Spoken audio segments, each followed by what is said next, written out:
നമസ്കാരം, ഞാൻ പരമേശ്വര നമ്പൂതിരി ആസ്ട്രോളജി ചാനലിലേക്ക് സ്വാഗതം. ഈ വരുന്ന ഡിസംബർ മാസത്തിലെ വിശാഖം കാല അനിഴം തൃക്കേട്ട വൃശ്ചിക കൂറുകാരുടെ ചന്ദ്രാലുള്ള ഫലത്തെക്കുറിച്ചാണ് ഞാൻ ഈ വീഡിയോയിൽ നിങ്ങളോട് സംസാരിക്കുന്നത്. ഞാൻ പൊതുവെ എല്ലാ വീഡിയോയിലും പറയാറുള്ളത് പോലെ തന്നെ ജ്യോതിഷത്തെ വിശ്വസിക്കുന്നവർക്കും ബഹുമാനിക്കുന്നവർക്കും വേണ്ടി മാത്രമായാണ് ഞാൻ ഈ വീഡിയോ ചെയ്യുന്നത് എന്നതിനാൽ ജ്യോതിഷത്തിൽ വിശ്വാസമില്ലാത്തവർ ദയവ് ചെയ്ത് ഈ വീഡിയോ കാണരുത് എന്നാണ് എൻ്റെ വിനീതമായിട്ടുള്ള അപേക്ഷ. അപ്പോൾ ഈ വരുന്ന ഡിസംബർ മാസത്തിൽ വൃശ്ചികക്കൂറുകാർക്ക് സൂര്യൻ 15-ാം തീയതി വരെ ജന്മത്തിലാണ്. അതിനുശേഷം 2-ലേക്ക് വരും. ജന്മത്തിൽ നിൽക്കുമ്പോഴും 2-ൽ നിൽക്കുമ്പോഴും സൂര്യനെ കൊണ്ട് വൃശ്ചികക്കൂറുകാർക്ക് അത്ര നല്ല ഫലത്തെയല്ല സൂചിപ്പിക്കുന്നത്.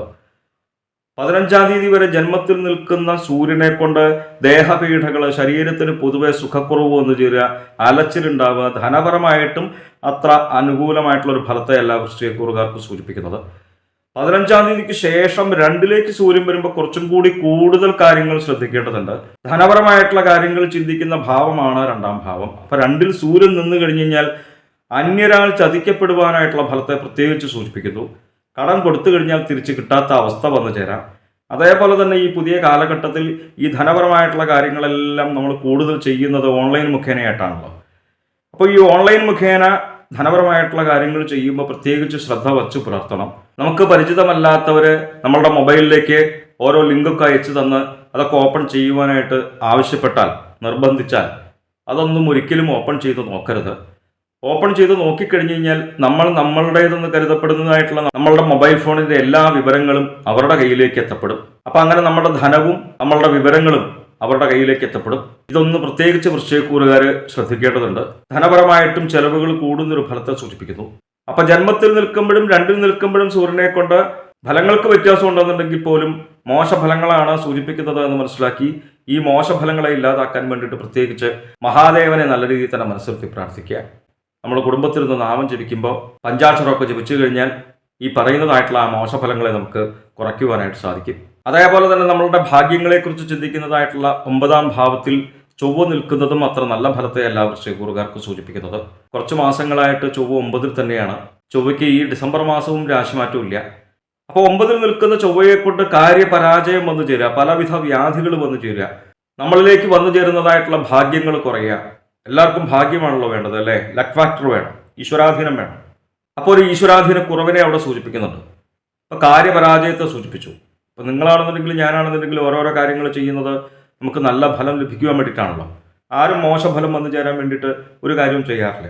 അപ്പോൾ ചൊവ്വയെ കൊണ്ട് ഈ മോശഫലങ്ങളെയാണ് സൂചിപ്പിക്കുന്നത് എന്ന് മനസ്സിലാക്കി ഈ മോശഫലങ്ങൾ ഇല്ലാതാവാൻ വേണ്ടിയിട്ട് പ്രത്യേകിച്ച് ഭദ്രകാളി ഭഗവതിയെയാണ് പ്രത്യേകിച്ച് മനസ്സിരുത്തി ആരാധിക്കേണ്ടത്. നമുക്ക് അറിയാവുന്നതായിട്ടുള്ള ഭദ്രകാളി സ്തോത്രങ്ങൾ, നാമങ്ങൾ ജപിക്കുക.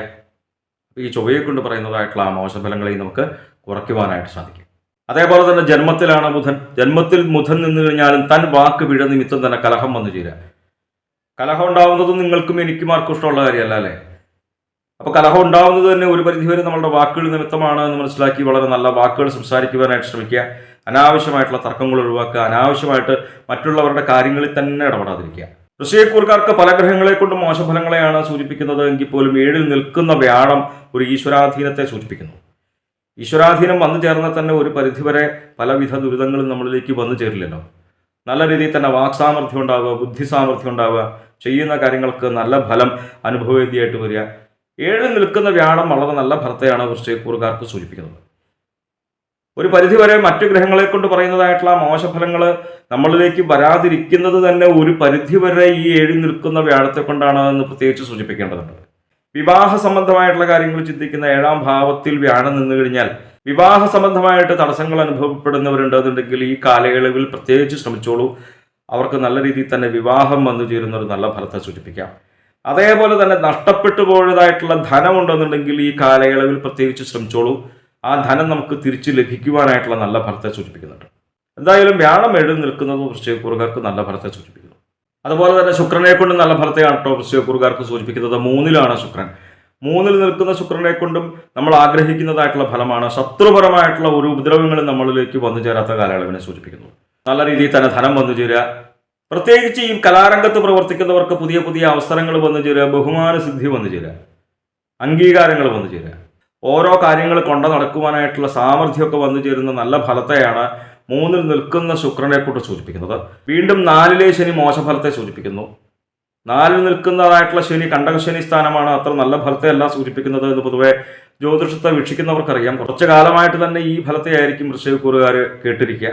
നാലിൽ നിൽക്കുന്ന ശനിയെ കൊണ്ട് വേണ്ടാത്ത ദുർബുദ്ധി വന്നു ചേരുക. നമുക്ക് നിങ്ങൾക്കാണെന്നുണ്ടെങ്കിൽ എനിക്കാണെന്നുണ്ടെങ്കിൽ ആർക്കും ദുർബുദ്ധി വന്നു ചേരരുത് അല്ലേ.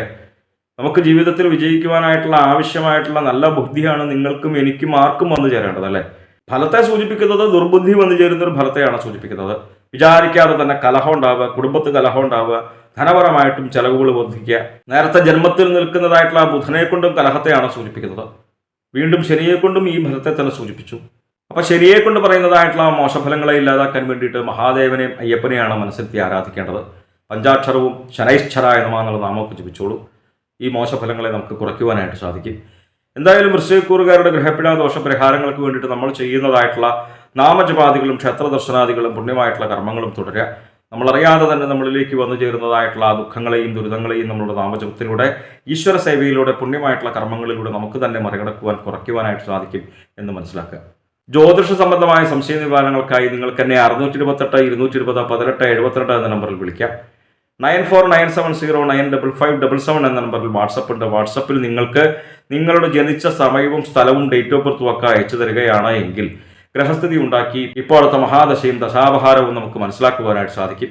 നേരിട്ട് കാണുവാനാണ് എങ്കിൽ ചോറ്റാനിക്കര ഭഗവതിയുടെ പടിഞ്ഞാറ് തടയിൽ ബൈപ്പാസിന് സമീപമുള്ള ജ്യോതിഷാലയത്തിൽ വരാവുന്നതാണ്. 628 220 18 72 എന്ന നമ്പറിൽ മാത്രം വിളിക്കാൻ ശ്രമിക്കുക. നന്ദി, നമസ്കാരം.